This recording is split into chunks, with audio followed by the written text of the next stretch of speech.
Hey guys, I'm Matt, and I have Zach with me today as part of the PharmD Academy. Today we're going to go over the Journal Club topic of the recovery trial. It was made by the Recovery Collaborative Group. To start off, I'll give you some background knowledge that COVID-19 is an associated diffuse lung damage disease.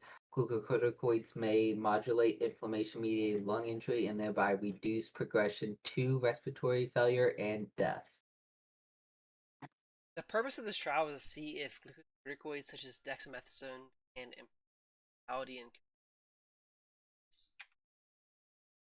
The methods they used for this trial is it was a controlled open label trial. So what that means is both the patient and the doctors know what they got. This was coordinated by the Department of Population Health at the University of Oxford, which was the trial sponsor. The patients were assigned in a 2-to-1 ratio to receive either usual standard of care alone or usual standard of care plus oral or IV Decadron, which is dexamethasone, 6 milligrams daily for up to 10 days or until hospital discharge, whichever one was sooner, or to receive one of the other suitable available treatments that were being evaluated for COVID-19 at this time. So the exclusion criteria with patients in areas where decadron is unavailable and patients whose doctors state therapy was contraindicated. And there's And a then figure that's going to talk next about. up is the figure showing that there was 11,303 patients that were recruited. 1,940 of them were excluded for one or more reason. 3%, which was 357 of them, did not have dexamethasone available in the region, while 15% of the population, which was 1,707 patients, were not considered suitable for randomization to dexamethasone. So out of the 9,355 patients that underwent randomization between dexamethasone and other treatments, 2,930 of them were assigned to the active treatment group, while 1,187 was received to the lopinavir, 1,172 was assigned to hydroxychloroquine, and 575 of them was assigned to receive azithromycin.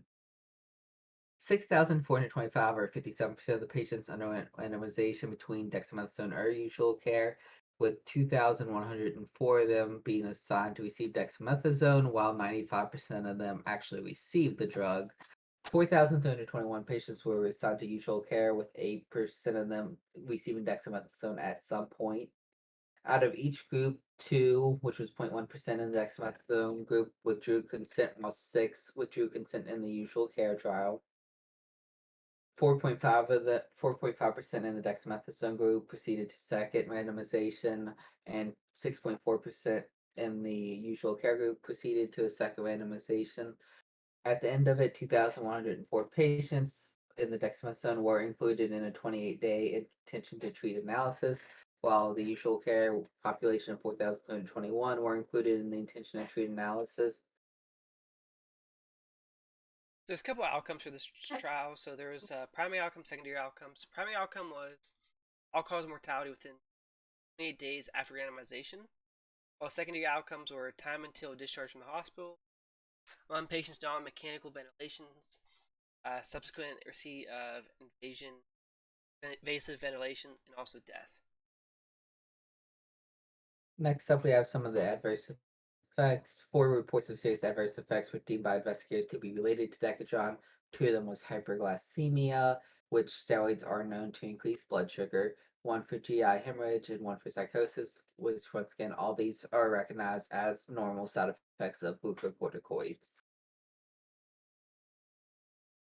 We have some of the outcomes there. So the primary outcome, you can see death at 28 days happened in 2.9% of the patients, and the dexamethasone, and in the usual care, it was 25.7%.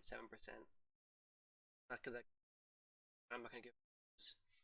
And discharge from hospital within 28 days, 67.0%, and dexamethasone usual care is 63.6. Basic mechanical death, so mechanical ventilation happened 6.2% dexamethasone versus 8.2%. Death was 21.7% versus 22.7%. There's also some other ones, as you can read on the slide, but they weren't the outcomes, so slide.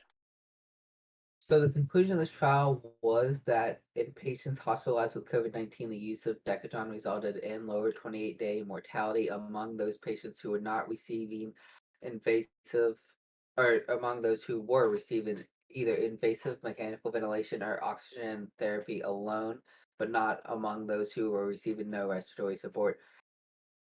So pretty much what they concluded out of this was if the patient now needed oxygen and they didn't need oxygen before, or they now needed more oxygen than what their baseline was, such as COPD patients, that Decadron did help reduce mortality in a 28-day period with these patients.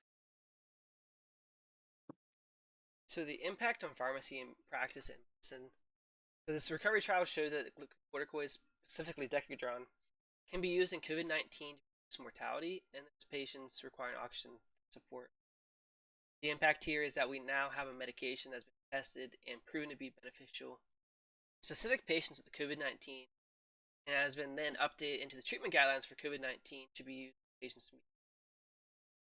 And on top of this, there is no current indication for higher than 6 milligrams of Decadron per day for COVID-19 therapy.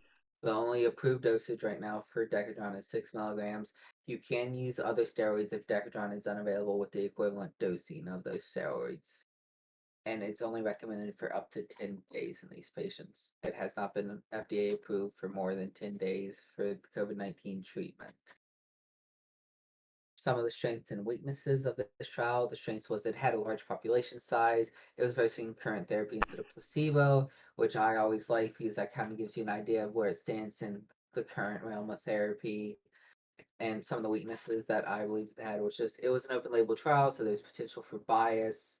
There's some people that might think that they might be getting better just because they're getting a drug for it. So I feel like open label trial would be considered a weakness for this trial. But talking about strengths and weaknesses too, if you did a randomized, blinded, double-blinded study, and then it brings up the question: is this ethical and non-ethical? Because in your COVID-19, they're receiving Decadron or they're not receiving it, as I kind of wish-washy there too, especially since it did prove to be helpful in this case. So moving on to where to find this article. This article is free on the New England Journal of Medicine's website. There's a hyperlink on the slide, but we'll link it below in the description as well. Also, there's a reference there, so you just type in like the DOI number, it'll bring it right up. So you just type in DOI, put that number in, or the letters and numbers, that'll bring it right up on Google. Anything else you want to add, Matt? No, that's about it. Thank you guys for tuning in. Please feel free to like, comment, and subscribe if you enjoyed the video, and feel free to leave any comments on what you'd like to see as a Journal Club article reviewed in the future. Next time. Peace.